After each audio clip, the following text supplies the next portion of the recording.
എനിക്കിത്തിരി നല്ലോണം തടിയും തുടുപ്പുമെല്ലാം ഉള്ള പെണ്ണിനെയാണിഷ്ടം. അതിപ്പോൾ കൂടെ കൊണ്ടു നടക്കാനാണെങ്കിലും അതെ, കൂടെ കിടക്കാനാണെങ്കിലും അതെ. പെണ്ണ് കാണാൻ വന്ന ചെക്കൻ മുഖത്ത് നോക്കി വെട്ടിത്തുറന്നങ്ങ് പറഞ്ഞതും ഞെട്ടലോടെ അവന്റെ മുഖത്തേക്ക് തുറച്ചു നോക്കി ആൻസി. തന്റെ മുഖത്ത് ഞെട്ടൽ കണ്ടൊരു ചിരിയോടെ തന്നെ നോക്കി പറയുന്നവനെ കണ്ടതും തന്റെ ഉള്ളിലെ ഞെട്ടലും പതർച്ചയും പുറമേ അറിയാത്ത വിധം ഉള്ളിലൊതുക്കിയവനെ മിഴി ചിമ്മാതെ തിരികെ നോക്കിയവൾ. എനിക്കിപ്പോഴുള്ള ഈർക്കിളി സൈസ് നടിമാരെ ഒന്നും ഇഷ്ടമാവില്ല കൊച്ചേ.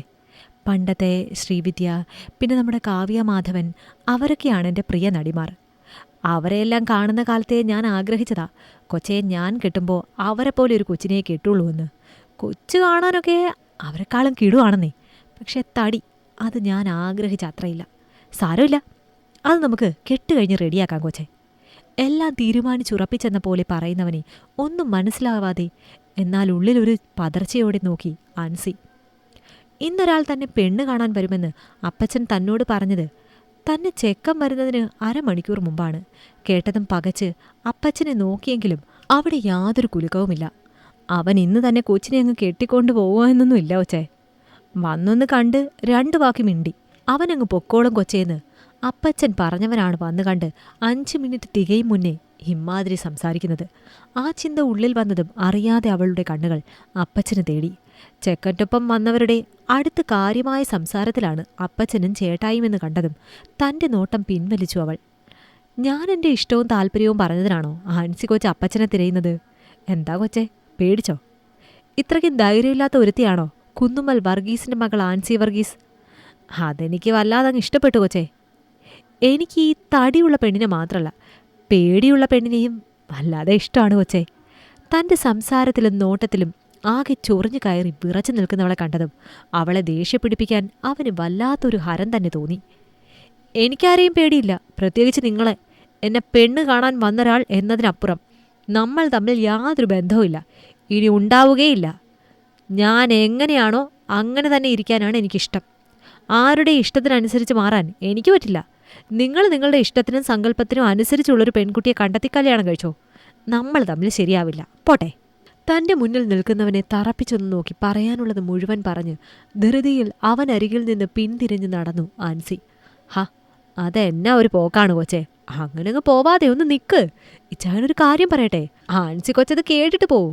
പിന്തിരിഞ്ഞ് നടക്കുന്നവളുടെ മുൻപിൽ തടസ്സമായി നിന്നവൻ പറഞ്ഞതും ഇച്ചായനോ? ആരുടെ എന്ന പോലെ അവൾ അവനെ നോക്കി. നമ്മൾ തമ്മിലൊരു ബന്ധവും ഇല്ലെന്ന്, ഇനിയൊട്ടുണ്ടാവുകയില്ലെന്ന് കൊച്ചങ്ങനെ ഒറ്റയടിക്ക് പറയാതെ. ഞാനങ്ങനെ വെറുതെ കൊച്ചിനെ പെണ്ണ് കണ്ടു പോകാൻ വന്നവനല്ല. കുറേ കാലമായി കൊച്ചിനെ തന്നെ കണ്ടുകൊണ്ടിരിക്കുന്ന ഒരുവനാണ്.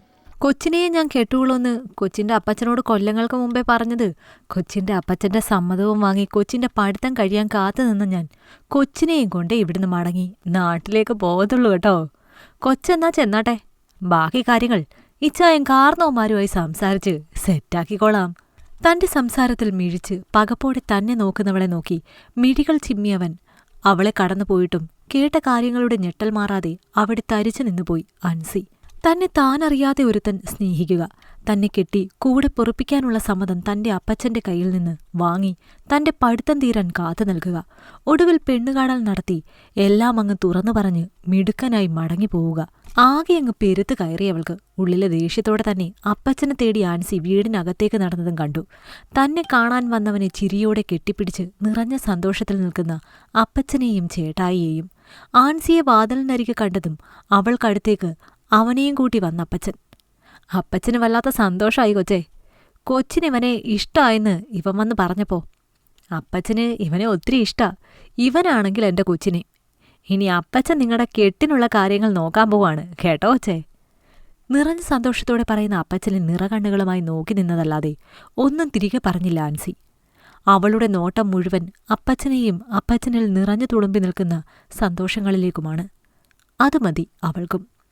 അവർക്കുറപ്പാണ് തൻ്റെ അപ്പച്ചൻ തനിക്ക് നേടിത്തരുന്നതെന്തും അത്രയും നല്ല ഒന്നായിരിക്കുമെന്ന്. 2 വർഷങ്ങൾക്കപ്പുറമൊരു അർദ്ധരാത്രി അടുക്കളത്തട്ടിലിരുന്ന് മുരിഞ്ഞ ചൂട് ദോശ ഒന്നിനു പുറകെ ഒന്നായി ആസ്വദിച്ച് കഴിക്കുന്നവളെ നിറഞ്ഞ സ്നേഹത്തോടെയും എന്നാൽ അല്പം ചൊടിയോടെയും നോക്കി നിന്നവൻ. അവനെന്ന് പറഞ്ഞാൽ ആൻസി കൊച്ചിൻ്റെ ഇച്ചായൻ. അവൻ ആഗ്രഹിച്ചു മോഹിച്ച പെണ്ണിനെയും കെട്ടി. അവൾക്ക് 5-6 മാസം ഗർഭവും ആയതോടെയാണ് ഇച്ചായൻ്റെ സങ്കല്പങ്ങളും സ്വപ്നങ്ങളുമെല്ലാം നടത്തിക്കൊടുക്കാൻ ആൻസിക്ക് പറ്റിയത്. അവന്റെ കൊച്ചൊന്ന് വയറ്റിൽ വളർന്നതും ആൻസിക്ക് വിശപ്പിന്റെ അസുഖം തുടങ്ങി. ഏത് രാവും പകലും അവൾക്ക് വിശപ്പാണ്. അവൾ ആവശ്യപ്പെടുന്നതെല്ലാം എത്തിച്ചു കൊടുക്കും അവൻ. അതുകൊണ്ടെന്താ, പണ്ട് 0 സൈസിലിരുന്നവൾ ഇന്നൊരു ഗുണ്ടുമുളകായിട്ടുണ്ട് കാഴ്ചയ്ക്ക്. എന്നെ ഇപ്പൊ കൂടെ കിടത്താനും ഒപ്പം കൊണ്ടു നടക്കാനും എല്ലാം പറ്റും അല്ലേ ചായ? ഞാനിപ്പോൾ കാവ്യമാധവനേക്കാളും സൂപ്പറാണല്ലേ ചായ? കൺമുന്നിൽ അവനെ കാണുമ്പോഴെല്ലാം അവൾ നേർത്ത പ്രതികാര ചുവയോടെ ആവർത്തിച്ച ആ ചോദ്യം തന്നെ ചോദിക്കും. അതിനെല്ലാം നിറഞ്ഞ സന്തോഷത്തോടവൻ തലയാട്ടുമ്പോഴെല്ലാം പണ്ടങ്ങനെ പറയാൻ തോന്നിയ നിമിഷത്തെ 1000 വട്ടം നെഞ്ചോട് ചേർക്കും. കാരണം ആ തുറന്നു പറച്ചിലൂടെ അവൻ നേടിയത് അവന്റെ സ്വപ്നത്തെയാണ്. കെട്ടിപ്പടുത്തത് അവൻ സ്വപ്നം കണ്ട അവരുടെ ജീവിതവും. അതങ്ങനെ തടസ്സങ്ങളേതുമില്ലാതെ ഒഴുകട്ടെ മുന്നോട്ട്. കണ്ടു നിൽക്കാം നമുക്ക്. ഇഷ്ടമായെങ്കിൽ ലൈക്ക് ചെയ്യൂ. നിങ്ങളുടെ അഭിപ്രായങ്ങൾ കമന്റായി രേഖപ്പെടുത്തൂ. കൂടുതൽ കഥകൾ കേൾക്കാൻ ഈ ചാനൽ സബ്സ്ക്രൈബ് ചെയ്യൂ.